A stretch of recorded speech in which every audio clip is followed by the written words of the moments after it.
अस्सलाम नाज़रीन, आप देख रहे हैं टैक्स और आप।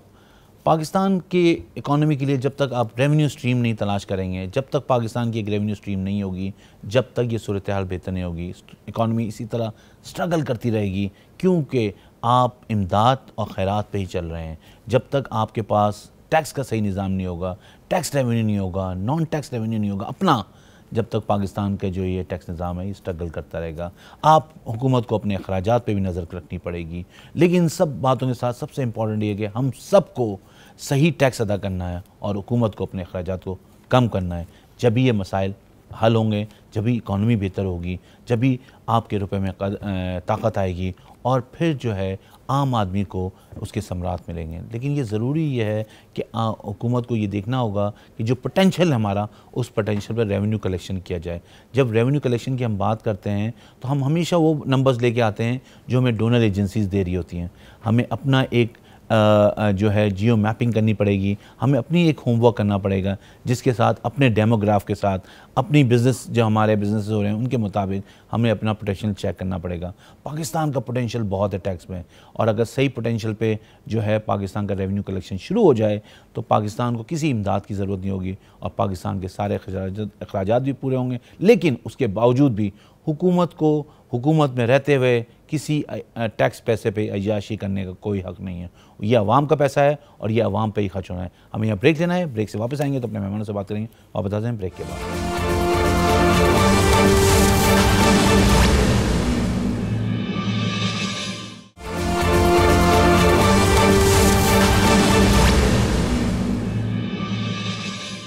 हम ब्रेक पे जाने से पहले बात कर रहे थे कि पाकिस्तान की मईशत का जो हाल है उसका क्या रास्ता है, किस तरफ जाना है, कैसे हमने इसको सुधारना है, किस तरह ये मसाइल हल होंगे, गुर्बत कैसे ख़त्म होगी, महंगाई कैसे ख़त्म होगी। ये सब जो हैं बातें ऐसी हैं जो कि आज हर नुक्कड़ पे हो रही हैं, हर दुकान पे हो रही हैं, हर सरेआम हो रही हैं, लेकिन हल बताने को कोई तैयार नहीं है। और वो हल जो है वो है सिर्फ़ ये है कि जब तक पाकिस्तान के पास अपनी रेवेन्यू स्ट्रीम नहीं होगी, रेवेन्यू स्ट्रीम के बगैर जो ये हल नहीं आ सकता। हमें ज्वाइन किया है काशिफ पराचा साहब ने। अस्सलाम वालेकुम। वालेकुम अस्सलाम। काशिफ साहब बहुत शुक्रिया आपका, आपने हमारे लिए वक्त निकाला। आप जो हैं, हम आज बात कर रहे हैं कि ये जो हालात हैं मईशत के, ये जो महंगाई है, ये जो डॉलर की पोजीशन है रुपए के अगेंस्ट, तो ये सब चीज़ें जो हैं आप लोग भी देख रहे हैं, आप ट्रेडर्स भी बहुत ज़्यादा नाराज़ हो जाते हैं जब आप पे टैक्स लगाया जाता है और आप कहते हैं कि हम अपना बिज़नेस ही सस्टेनेबल नहीं है। तो आप लोग कुछ सोच रहे हैं कि किस तरह आप इस मसले में गवर्नमेंट को सपोर्ट कर सकते हैं, क्या टैक्स दे सकते हैं या क्या गवर्नमेंट को आपके लिए क्या करना चाहिए जो आप आगे बढ़ें और इस मईशत को संभालने में कुछ किरदार अदा करें? बिस्मिल्लाहिर्रहमानिर्रहीम। मरकजी तंजीम ताजरान पाकिस्तान के सदर की हैसियत से मैं ये गुजारिश करना चाहूँगा कि पाकिस्तान का ताजर टैक्स देता है, टैक्स दे रहा है और टैक्स देना चाहता है। हम ये समझते हैं कि रियासती आमदन में इजाफे के बगैर मुल्क नहीं चल सकता। उसके लिए ताजर हर तरह की कुर्बानी देने के लिए तैयार है, लेकिन सवाल ये है कि जब रियासत खुद अपने अखराजात कम करने और अपनी आमदन में इजाफे के लिए तैयार ना हो तो ताजर उसके अंदर कैसे हुकूमत की मदद कर सकता है। इस वक्त हम अगर मजमूई तौर पर देखें तो रियासत मजमूई तौर पर अपने अखराजात को कम करने में संजीदा ही नहीं है। और दूसरी अहम बात यह कि सियासी अदम इस्तेहकाम मुआशी अदम इस्तेहकाम का बायस बनता है। जब तक मुल्क में सियासी इस्तेहकाम नहीं आएगा तो मुआशी इस्तेहकाम कैसे आएगा। इस वक्त तो महसूस ये होता है कि हुक्मरान पार्टी हो या अपोजिशन की जमातें हों, वो हुकूमतों को गिराने और बचाने के लिए, इलेक्शन को करने और ना करने के लिए और इस तरह के खेल के अंदर उलझे हुए हैं, जिसके नतीजे में मुल्क की मईशत वो मुसलसल जवाल पजीर होती चली जा रही है और मजीद दिन ब दिन गहराई की तरफ जा रही है। लेकिन काशिफ पराचा साहब, आप ये बात कह रहे हैं कि हम हर तरह की कुर्बानी देने को तैयार हैं, हर तरह का हम टैक्स देते भी हैं, बिल्कुल इसमें कोई दो राय नहीं है कुछ कि टैक्स नहीं दिया जाता। लेकिन जब ये फाइनेंस एक्ट में पिछले साल जब टैक्स आया था, सेल टैक्स लगाया गया था, तो आपकी जितनी ताजर बरादरी थी, जितनी एसोसिएशन थी, सब ने उसको अपोज किया था और फिर फाइनली आप लोगों ने उसको विड्रॉ करवा दिया। तो ये क्यों था ऐसा? देखिए, सेल टैक्स के हवाले से हमने ये विड्रॉ नहीं करवाया। हमने कहा मैन्युफैक्चरिंग और इंपोर्ट के वक्त लगता है। एक टैक्स को समझने की और टैक्स के निजाम को असल में बुनियादी तौर पर समझने की जरूरत है। हुकूमत रिटेलर के ऊपर सेल टैक्स लगाना चाहती थी, जबकि थर्ड शेड्यूल आइटम के ऊपर रिटेलर के ऊपर वो टैक्स लागू ही नहीं होता। रिटेलर ने सिर्फ बुक्स ऑफ अकाउंट्स बनाने थे, उसने कोई टैक्स जमा नहीं करना था। अच्छा, इसके अलावा जो थर्ड शेड्यूल आइटम के अलावा बाकी चीजें हैं, उनके ऊपर मैन्युफैक्चरिंग के ऊपर और इंपोर्ट के ऊपर से टैक्स नाफिज कर दिया जाता है। टैक्स की शक्ल नाफिज करना चाहती थी, जिसकी मजमूई तौर पे हमने कैलकुलेशन की तो उसके डॉक्यूमेंटेशन के अखराजात और हुकूमत जो उसका सिस्टम बनाना चाह रही थी उसके अखराजात उसकी आमदन से कम थे। इसलिए हमने हुकूमत को ये बात, अगर आप टैक्स इकट्ठा करना चाह, आसान निजाम बनाएं जिसमें चोरी ना हो, जिसमें करप्शन ना हो, जिसमें रिश्वत ना हो, जिसमें ब्लैकमेलिंग ना हो। लेकिन काशिफ साहब जो हम अपने पड़ोसी ममालिक में देखते हैं, हम अतराफ में देखें जहां पे इकोनॉमी सेटल्स हैं, वहां तो रिटेलर्स पे टैक्स से लगता है, लोग वैट देते हैं, वहां वैट लगता है, ये सेल टैक्स की इक्वल चीज है, तो वो देने को तैयार होते हैं। ये तो लोगों पे लायबिलिटी थी, टैक्स आप पे तो नहीं लग रहा था। देखिए, जो मसला ये है कि जो हमारा एफपीआर का निजाम है, खुद हुक्मरान कहते हैं कि एफपीआर में 1000 अरब रुपए की सालाना चोरी। तो आप मुझे बताइए कि एफपीआर के गवर्नमेंट के खजाने में तो पैसा जाता ही नहीं है। जो पैसा इस मुल्क के अंदर टैक्स का इकट्ठा भी होता है, आप आज तक देख लीजिए कि वो कौन की तालीम। ये तो आपको भी पता है कि जो टैक्स पे करते हैं वो तो खजाने में चला जाता है, चाहे वो 10 रुपए करें चाहे वो 1 रुपए करें, वो तो एफबीआर नहीं ले सकती आपसे ना। खजाने के अंदर तो उसका बहुत थोड़ा हिस्सा जाता है। दर हकीकत तो टैक्स का जो पैसा सिस्टम है वो इतना करप्ट और आलूदा हो चुका है कि वो पहले जेली नोटिस भेजता है, फिर वो टैक्स पेयर को ब्लैकमेल करता है, उसके बाद वो कहता है कि थोड़ा सा हिस्सा कौमी खजाने में जमा करा दो और बाकी वो हिस्सा खुद ले जाता है। आपने इस पे कभी हुकूमत से बात की कि भाई हम टैक्स देने को तैयार है, लेकिन ये चीजों से हमें रिलीफ दें? देखिए, हमने मुसलसल हुकूमतों से बात की। हमने कहा कि उर्दू का टैक्स गोशवारा ले आइए। हमने उनको कहा कि छोटे ताजरों के लिए फिक्स टैक्स का ऐसा निजाम ले आइए कि ब्लैकमेलिंग और रिश्वत का खात्मा हो जाए, वो जाए और खुद बैंक के अंदर अपना टैक्स जमा करवा दे। हम चाहते टैक्स है वो कौमी खजाने के अंदर जाए। लेकिन मैं अफसोस के साथ एक बात कहूंगा कि अनपढ़ कौम और वहां पर आज तक उर्दू का गोशवारा जारी नहीं हो सका। इस वक्त जो इंग्लिश का इनकम टैक्स का गोशवारा है वो तो पढ़ा लिखा आदमी भी खुद फिल नहीं कर सकता। उसके लिए किसी वकील की, किसी क्लर्क की या बैंक में किसी आदमी की जरूरत होती है। हजारों रुपया वो लेता है। हमने हुक्मरानों को कितनी दफा कहा उर्दू का गोशवारा होगा तो वो पैसे भी आपके हुकूमत के खजाने में आएंगे, लेकिन तौर पर इस तरह करने के लिए कोई तैयार नहीं है। और अभी तो अब सूरत हाल को, लेकिन काशिफ साहब, मैं 1992-93 से इस प्रोफेशन से वाबस्ता हूं। अब मसला उस वक्त से आज तक यही मसला है। उस वक्त यही बात हो रही थी कि सिंप्लीफाइड फॉर्म लेके आ जाएं, उस वक्त भी यही बात हो रही थी कि उर्दू में फॉर्म लेके आ जाएं, उस वक्त भी यही बात हो रही थी कि करप्शन है, उस वक्त भी यही बात हो रही थी कि एक्सचेकर में पैसा नहीं जाता। तो हमने इन सालों में कोई चीज डेवलप नहीं की, ना गवर्नमेंट के साथ कोई बैठ के पॉलिसी बनाई, कोई चीज वजह नहीं हो सकी हमारी। देखिए, हम तो गवर्नमेंटों के साथ मुसलसल डायलॉग करते रहे हैं। हमने गुज़िश्ता इमरान खान के दौरे हुकूमत के अंदर भी उनके एक नहीं 4 वज़ीर खजाना के साथ मुसलसल मीटिंग्स की हैं। अभी भी हमने मुफ्ती साहब और उसके बाद इसहाक डार साहब, हम उनसे भी मीटिंग्स कर रहे हैं। लेकिन मसला ये कि ये काम ताजरों ने तो नहीं करना। ताजर तजावीज़ दे सकते हैं, ताजर इनपुट दे सकते हैं, ये काम तो हुक्मरानों के करने का है। और अगर हुक्मरान ही इसके अंदर संजीदा नहीं होंगे तो फिर ताजर ये काम कैसे कर सकते हैं? अच्छा, आप ये बताएं, आप वे फॉरवर्ड कैसे आप देखते हैं? आप क्या समझते हैं, क्या हुकूमत को क्या करना चाहिए? चलें, हम पीछे की बात जो हो गई वो हो गई, आगे की बात करें। इस वक्त आज के दिन की अगर मैं बात करूं तो आज तो जरूरत है इस मुल्क की माशी बहाली के लिए। सबसे पहली जरूरत तो ये है कि हुकूमत और अपोजिशन, ऐवान के अंदर मौजूद जमातें और ऐवान से बाहर मौजूद जमातें, पाकिस्तान के इदारे, पाकिस्तान की अदलिया, पाकिस्तान का मीडिया, ताजरों और सनतकारों के साथ बैठे और एक चार्टर ऑफ इकोनॉमी साइन किया जाए। इस वक्त तो मुल्क को एक ऐसे मिसाक मईशत की जरूरत है कि मईशत के ऐसे खदोखाल तय कर, वो तो आप वो मैक्रो लेवल पे तो आप बात कर रहे हैं। अब आप बात करें ताजरों की हद तक, अगर आप समझते हैं कि सेल टैक्स वापस लगा दिया जाए और एक्सचेकर में पैसा जाए, तो क्या आप ये तैयार हैं इसको लेने के लिए वापस? देखिए, सेल टैक्स तो लगा हुआ है। सेल टैक्स तो इस कौम नहीं, आपकी रिटेल पे, आपकी सेल पे, इसलिए कि आपको भी पता है पाकिस्तान में डॉक्यूमेंटेशन कितनी है काशिफ साहब, में खान में 30% डॉक्यूमेंटेशन, बाकी तो सारा अनडॉक्यूमेंटेड माल घूम रहा है मार्केट में। अनडॉक्यूमेंटेड क्यों होता है? जब टैक्सेस की शरह ज्यादा होती है, टैक्सेस का निजाम गैर मुनसिफाना होता है, तो फिर अनडॉक्यूमेंटेड इकानमी पैदा होती है। अनडॉक्यूमेंटेड इकानमी पैदा को रोकने के लिए हमने हुकूमत को कई सफात पर मुश्तमिल तजावीज दी हैं। कि आप ये जो मुख्तलिफ किस्म के टैक्स हैं, कहीं कैपिटल गेन टैक्स है, कहीं इनकम टैक्स है, नहीं, तो आपकी बात बहुत वैलिड है, लेकिन आप ये कह रहे हैं कि अगर रिटेलर पर टैक्स लगाएं तो क्या उन्होंने 6,000 रुपए लगाया था पर रिटेलर, तो क्या कोई परसेंटेज में लगा दें, कोई अमाउंट कम कर दें? आप किस तरह प्रपोज करें काशिफ साहब?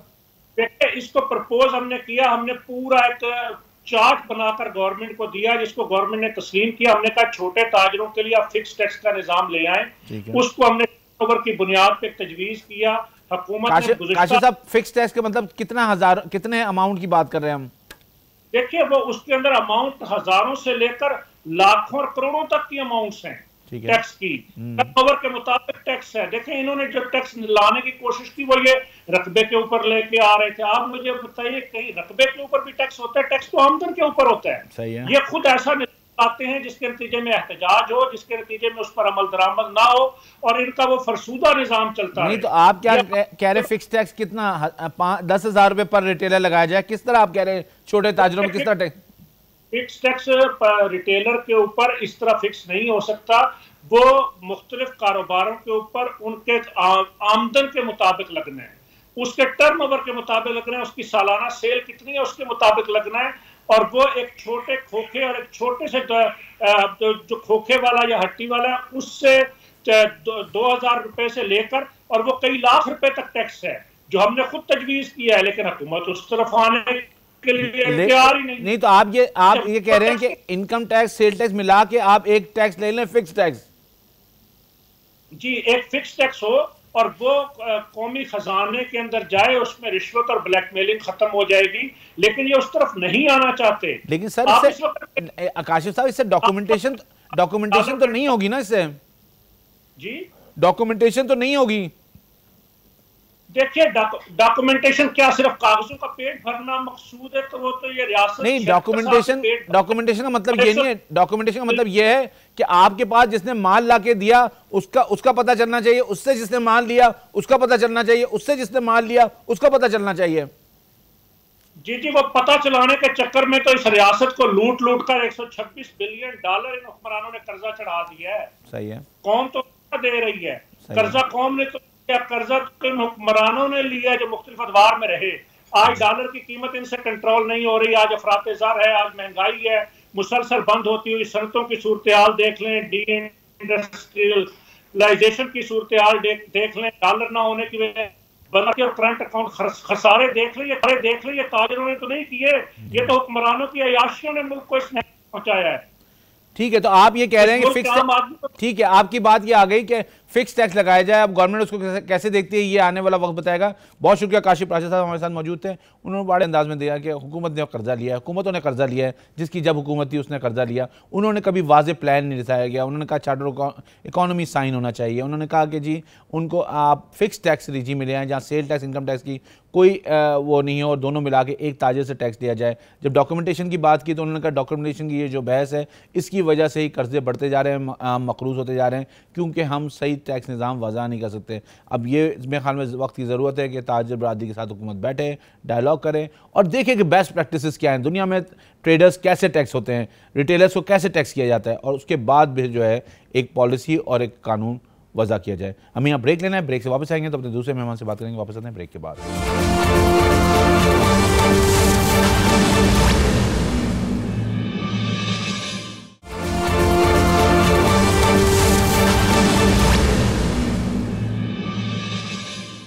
ब्रेक पे जाने से पहले हमारे साथ काशिफ चौधरी साहब मौजूद थे। वो बड़े वाज़ेह अंदाज़ में बता रहे थे कि कोई फिक्स टैक्स की स्कीम ताजरों को लेके आनी चाहिए। हमें ज्वाइन किया है जनाब कयूम आगा साहब ने और हकीम शाह साहब ने। ताजिर रहनुमा है हकीम शाह साहब, जो हैं वो चेयरमैन ऑल कराची ताजिर एसोसिएशन के चेयरमैन अलाइंस के, और जो कयूम आगा साहब हैं वो हमें कोयटा से ज्वाइन कर रहे हैं, बलूचिस्तान से। मैं पहले जाऊँगा कयूम आगा साहब की तरफ। अस्सलाम वालेकुम। वालेकुम अस्सलाम। बहुत शुक्रिया आपने हमारे वक्त निकाला। हम बात कर रहे हैं कि जो इस वक्त मईशत की सूरत हाल है उसमें ताजिर बरादरी अपना क्या किरदार अदा कर सकती है, इसलिए कि बजट में सेल टैक्स आया, फिर वो विड्रॉ किया गया और उसके बाद से ये महसूस हो रहा है कि ताजिर जो हैं वो टैक्स देने को तैयार नहीं है। आप क्या समझते हैं, इस इम्प्रेशन को आप कैसे लोगों के सामने पेश करना चाहेंगे कि असल सूरत हाल आपके मुताबिक क्या है? सबसे पहले तो मैं आपकी टीम का शुक्रिया अदा करना चाहूँगा काशिफ साहब ने भी बात की और हकीम शाह साहब भी हमारे साथ। मसला ये नहीं है कि हम टैक्स नहीं देना चाहते, हम टैक्स देते रहे हैं, हम टैक्स देंगे इंशाल्लाह अपनी मुल्क की बका की खातिर, अपने अच्छे मुस्तकबिल की खातिर हमने टैक्स हमेशा दिए है। लेकिन हम कहते हैं कि हमें कई दफा हमने कहा है कि यार आप हमें वो बैंक का रास्ता दिखा दे, बैंक का दरवाजा में दिखा दे। हम हर किस्म का टैक्स देना चाहते हैं और हम चाहते हैं कि हमारा मुल्क डिफॉल्ट ना हो। हमेशा जब भी इस मुल्क पे कोई आफत आई है, चाहे वो किसी बोरान के हवाले से हो, चाहे वो किसी और आसमानी आफतों के हवाले से, हमने हमेशा हुकूमत को टैक्स दी और हमने हमेशा हुकूमत का साथ दिया है। लेकिन हम करप्शन के हवाले से, हम चोर दरवाजे से आने वालों को कभी भी टैक्स नहीं देंगे, चाहे FBR के हवाले से, चाहे ट्रेड टैक्स हो, चाहे सेल्स टैक्स हो। हमेशा इस तरह किया जाता है कि सिर्फ टारगेट ही हमें किया जाता है और हमें हमेशा ये ताना दिया जाता है कि ताजिर चोर है। जब इस मुल्क पे कोई बुराई आती है तो सबसे पहले यही ताजिर है जो हुकूमत का साथ देती है और हमने हमेशा हुकूमत के साथ दिया है। हमने हुकूमत को वो पैसे हमेशा अदा किए हैं कि अब मैं आपको एक बात छोटा सा लेकिन कयूम साहब, आपकी बात बिल्कुल सही है, इसमें कोई दो राय नहीं है। आप जो अपना मौके बता रहे हैं उसमें बिल्कुल सही है, लेकिन बात ये हो रही है कि पाकिस्तान में जितनी ट्रेडिंग हो रही है उसके मुताबिक ट्रेडर्स जो हैं वो टैक्स नहीं दे रहे हैं। ये बात भी डॉक्यूमेंट भी है और ये अगर आप किसी भी रिपोर्ट में देखेंगे तो आपको मिलेगी। तो ये इसको आप कैसे देखते हैं? सर, सबसे पहले मैं ये कहूँ कि हमें क्या इस्लाह दी गई है, हमें क्या सहूलतें दी गई है। हम तो जब इस टाइम आप देखिए कि कराची के बंदरगाह पे कितने कंटेनर खड़े हैं और हमारा स्टेट बैंक कहता है, डार साहब कहते हैं कि हमारे पास डॉलर नहीं है। ये डॉलर कहाँ गए? ये डॉलर कहाँ गए? आपका कराची शहर, आपका सियालकोट, आपका फैसलाबाद, आपका लाहौर और आपका मुल्तान, आपका पेशावर, आपका इस्लामाबाद, पिंडी कितना टैक्स देते हैं पता है आपको? अरबों नहीं खरबों डॉलर के हिसाब से हम देते टैक्स। अगर ये 6-7 शहरों के आप ले ले बकाया सब कुछ छोड़ दिए, ये टैक्स कहाँ जाता है? और हम कहते हैं कि यार प्लीज आप अपनी अयाशियां तो बंद कर दे, ठीक है। और जो पैसे यहाँ से गए हुए लंदन, दुबई, कहाँ गए हुए, वो पैसे कब आएंगे? सही है, कब आएंगे? वो जो आपका मुल्क चल रहा है, क्या ये पैसे हमें कोई और मुल्क दे रहा है? हम दे रहे हैं ताजर के टैक्सों के बदौलत ही तो ये मुल्क चल रहा है। आपकी बात आगे मैं आपके पास आता हूं। मैं जरा हकीम शाह साहब से बात कर लूं। हकीम साहब, आप कराची शहर में ताजर अलायंस के चेयरमैन हैं, आप कैसे देखते हैं जो कराची जो है वो हब है और दिल है पाकिस्तान का, कमर्शियल हब है, तो यहाँ पे क्या सूरत हाल है? आप क्या समझते हैं, ताजिर यहाँ पे टैक्स देने को तैयार हैं, नहीं हैं? जो सेल टैक्स विड्रॉ किया गया उसमें कराची के लोग भी काफ़ी आगे थे कि टैक्स नहीं लगना चाहिए, तो उसकी वजह क्या थी? बिस्मिल्लाहिर्रहमानिर्रहीम, थैंक यू सो मच कि आपने मौका दिया इस पर बात करने का। सबसे पहले बात तो ये है कि बड़े अफसोस से कहना पड़ता है कि हमेशा ये कहा जाता है कि ताजिर टैक्स नहीं देते। अगर ताजिर टैक्स नहीं दे रहा होता तो ये मुल्क जो अब तक चल रहा है ये किस तरह चलता? सही है। और हमारे ही टैक्सेस जो है वो उनको करप्शन की नज़र कर दिया जाता है। और आज आप कराची की हालत देखें कि एक 70% से ज़ायद रेवेन्यू जनरेट करने वाले शहर की हालत क्या है, जहाँ पर ना तो सेवरेज का निज़ाम है, ना रोड्स हैं, ना आपको ट्रांसपोर्ट मिलेगी, ना आपको बेहतर सेहत की सहूलियात मिलेंगी, ना आपको तालीम की सहूलियात मिलेंगी। तो मुझे ये बताएं कि ये हुक्मरान आकर जो बैठते हैं ये घर से पैसे ला के तो आवाम को नहीं चला रहे होते, यही ताजरों के पैसे होते हैं। ये सालाना जो टैक्स जमा किया जाता था 3000 से लेकर अब 6000 अरब तक चला गया है। यही ये FBR दावा करता है कि हमने अपना हदफ पूरा कर लिया है। तो ये हदफ किस तरह पूरे किए जाते हैं? इन्हीं ताजरों के जरिए। और दूसरी बात ये है कि हुक्मरान अब तो हम अगर लेकिन पाकिस्तान का अगर पाकिस्तान देखें, पाकिस्तान के अगर हम फाइलर्स की लिस्ट देखें तो उसमें सबसे ज्यादा सैलरी वाले टैक्स दे रहे हैं। नहीं, ऐसी बात नहीं है। देखें, बात ये है, हमने हमेशा कहा है कि हर ताजिर टैक्स देने के लिए तैयार है, लेकिन गवर्नमेंट नहीं चाहती इस तरह। अच्छा। गवर्नमेंट नहीं चाहती। अगर आप फिक्स टैक्स लगाएंगे, मैं एक आम सी मिसाल देता हूँ कि एक मार्केट में अगर 400 दुकानें हैं और उन 400 दुकानों में इस वक्त 50 फाइलर होंगे, 350 फाइलर नहीं होंगे उनमें से, ठीक है। हमने गवर्नमेंट से कहा था कि आप फिक्स टैक्स लगाएं तो आपको 400 में से 400 ही आपको फिक्स टैक्स देंगे। लेकिन उनके तो हकीम साहब उनके पीछे 4000 लोग भी हैं जो कि सप्लाई चेन का हिस्सा हैं, वो उनको कैसे आप लेके आएंगे? जब आप फिक्स टैक्स लगाएंगे, वैसे भी पाकिस्तान में डायरेक्ट टैक्स से ज्यादा इनडायरेक्ट टैक्स वसूल किया जा रहा है और लोग दे रहे हैं। सही है। देखें, अगर आप ये कहें कि लोग टैक्स नहीं देते, बिजली का बिल जो है हर शख्स भरता है, ठीक है, मोबाइल में बात कर रहा है वो टैक्स दे रहा है, पेट्रोल डलवा रहा है वो टैक्स दे रहा है, उसकी हमें नहीं, लेकिन हकीम लेकिन वो सारी चीजें जा रही हैं। शाह साहब, मसला ये है कि आपने सेल टैक्स आपने विड्रॉ करवाया तो सेल टैक्स तो लोगों पे लग रहा था ना, आप पे तो नहीं लग रहा था। देखें, सेल टैक्स जो है आप इंपोर्टर से तो ले सकते हैं, लेकिन एक सेल टैक्स आप इंपोर्टर से, फिर उसके बाद ऑथराइज डीलर से, उसके बाद आप जो है एक आम दुकान पे भी लगा दे, तो इस तरह एक सेल टैक्स आप 3-3 बार नहीं ले सकते। और दूसरी बात, यहाँ तो अजीब सी एक मंतक लाई गई कि जिस दुकान में एसी लगा हुआ है वहां पर आप पीओएस सिस्टम लगाएं। तो मुझे ये बताएं कि आप शॉपिंग मॉल पे पीओएस लगा दें और उसके साथ एक मार्केट है जहाँ एसी नहीं लगा हुआ, वहाँ सस्ती चीज मिलेगी, और जहाँ एसी लगा हुआ है वहाँ कैसे आप महंगी बेच सकते हैं 17% सेल टैक्स लगा के?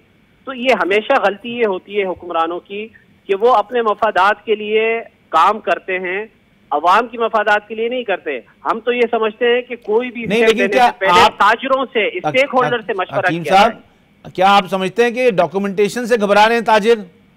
नहीं, देखें, डॉक्यूमेंटेशन से बिल्कुल भी नहीं घबरा रहे। मैं तो ये कहना चाहूंगा, अब तो जब हम बाहर मुल्क किसी मुल्क भी जा रहे होते हैं ना, तो हमारी एक चेकिंग ऐसे होती है जैसे एक ताजिर नहीं बल्कि एक चोर बाहर जा रहा हो। अच्छा। हमारे जेबों की तलाशी ली जाती है, ठीक है, लेकिन यही हुक्मरान जो करप्शन करके पैसे बना रहे हैं, जिन्होंने इस मुल्क को लूटा है, उनको जो है सिक्योरिटी के हसार में, चाहे उनके जेबों में जितना भी ये तो उनसे सवाल करना आपकी जिम्मेदारी है, उनके साथ बैठ के उनसे सवाल करना, उनको वोट देते वक्त आपको सोचना चाहिए कि ये पाकिस्तान के लिए क्या करें, वो तो एक अलग सवाल है। देखिए, हमारा वोट भी माजरत के साथ महफूज नहीं है, ठीक है। बात ये है कि इस वक्त हम अगर बात करें, ताजिर हर वक्त तैयार है। हम तो कहते हैं ना, आप फिक्स टैक्स लगाए, क्यों नहीं लगाते फिक्स टैक्स? ताकि आपके पास डेटा आ जाएगा तमाम ही ताजिरों का, तमाम ही दुकानों का आपके पास डेटा आ जाएगा। लेकिन यहाँ पर ऐसा नहीं किया जाता। बस वक्ती तौर पर एक गवर्नमेंट आती है, वो दावे करती है कि हमने मईशत को पटरी पे चढ़ाया, वो गवर्नमेंट चली जाती है, दूसरी गवर्नमेंट आने के बाद वो कहते हैं कि मईशत का बेड़ा गर्क था, अब हम मजीद महंगाई करके अपने मुल्क को बचा सकते हैं। तो देखिए, ये मुल्क इस तरह नहीं चलाए जा सकते। यही हुक्मरान होते हैं जो दावे करते हैं कि हम मुल्क को बहुत आगे लेकर जाएंगे, तरक्की याफ्ता बनाएंगे, लेकिन आज तक हमने 70 साल से ज्यादा हो गए इस मुल्क को बर्बाद होते हुए आपको पॉइंट ऑफ व्यू आगे मैं जरा कयूम साहब से बात करूं। कयूम साहब, आप बताएं आगे आप क्या समझते हैं, क्या करना चाहिए, आप कैसे इस मसले को हल किया जा सकता है? कयूम साहब, बात ये कि हमें तो सच्ची बात है कि अब किसी पे भी एतबार नहीं रहा। ठीक, सामने है आपके, हम सैलाब आए थे, सैलाब में आवाम डूब रही थी, लेकिन हमारे हुकूमत का काम क्या है, हमारे अपोजिशन का काम क्या है? एक ने जलसे करना है, दूसरे ने अपने पैसों को सेव करना है ना। एक दूसरे पे कितने घटिया इल्जामात ये लोग लगा रहे, और ये लोग आवाम को भूल चुके हैं। हुकूमत जो है अपने मुल्क को भूल चुका है, पांचों सूबों को भूल चुका है कि हमारे सूबों में महंगाई का क्या हाल है, घी का क्या हाल है, आटे का क्या हाल है, चीनी का क्या हाल है। ये आप लोग खुद भी देख रहे, टीवी पे भी देख रहे, जलसों में भी देख रहे। हुकूमत चाहती है कि किसी ना किसी तरह हमें अपोजिशन का कोई ऑडियो मिले, वीडियो मिले, उन पे गंद उछाले। और लेकिन आप ये इस टैक्स पे बात करेंगे, इसमें आप क्या चाहते हैं कि क्या कैसा हो जाए जिसमें आप समझते हैं कि ताजिर जो है आगे बढ़ के टैक्स देंगे अपना? इस्लाहात की जाए। और मैं आज एक बात अपने पूरे मुल्क के अवाम से कहूंगा, ताजिरों से कहूंगा, बल्कि हुकूमत से कहूंगा, और हुकूमत के साथ साथ खास उल खास में आप मीडिया के तवस्सुत से कहूंगा कि हुकूमत को चाहिए कि वो इस टाइम जो ताजरों की हकीकी तंजीम है, यानी कि मरकजी तंजीम ताजरान पाकिस्तान, जो इस टाइम 80% ताजर हमारे साथ है, वो हमारे साथ बैठे, हमारे साथ टेबल टॉक करे, हमारे साथ डायलॉग बोले, टैक्स देने का तरीका हम बतलाएंगे उसको, और उसके जो हुकूमत के जितने भी बैंक है, बैंक भरने का तरीका हम बताएंगे। ठीक है, आप दोनों का बहुत बहुत शुक्रिया। हमारे साथ मौजूद थे कयूम आगा साहब और हकीम शाह साहब। उन्होंने वाज़ेह अंदाज में कहा कि ताजर टैक्स देना चाहते हैं, हुकूमत की पॉलिसी से वो नाला हैं, वो समझते हैं कि हुकूमत की पॉलिसी ऐसी है जिससे ताजरों को जो है कारोबार करने में आसानियाँ नहीं हैं, और वो कह रहे थे कि वो मरकज़ी तंजीम के साथ बैठें और उनके साथ बैठ के डायलॉग करें, तो हम खुद बताएंगे कैसे टैक्स लेना है, कैसे टैक्स का निज़ाम वज़ा करना है। तो हुकूमत को ये कोशिश करनी चाहिए उनके साथ बैठें, लेकिन बात सबसे इम्पॉर्टेंट ये है कि ये हुकूमत और FBI दोनों को ये समझना होगा कि ये जो चीज़ें इस वक्त आ रही हैं इसमें दोनों की कोताही है। कहीं पॉलिसी मेकर की कोताही है, कहीं हुकूमत का फुकदान है इम्प्लीमेंटेशन का, और कहीं पॉलिटिकल विल नहीं है। ये तीनों चीज़ें ना होने की वजह से पाकिस्तान का निज़ाम आगे नहीं बढ़ रहा, और जब तक ये सही सिमत नहीं होगी, जब तक नेक नीयती होगी इस निज़ाम के लिए, जब तक ये काउंटर प्रोडक्टिव रहेगा। हमें अपने प्रोग्राम को यहाँ क्लोज़ करना है। हम हमेशा एक बात कहते हैं कि पाकिस्तान का टैक्स निज़ाम जब तक सही नहीं होगा, पाकिस्तान की इकॉनमी, पाकि मईशत सही नहीं होगी। जितनी बातें कर लें आप, जितने आप एक्सरसाइज कर लें, जितने डायलॉग कर लें, जब तक आपकी रेवेन्यू स्ट्रीम नहीं आएगी वो सही नहीं होगी, और जब तक आप अपनी शाह खर्चियों पे नज़र नहीं डालेंगे, उनको कम नहीं करेंगे, उन पे जवाबदेह नहीं होंगे, जब तक ये निज़ाम जो है आगे नहीं बढ़ सकेगा और आम आदमी की फलाह नहीं कर सकेगा। पाकिस्तान जिंदाबाद।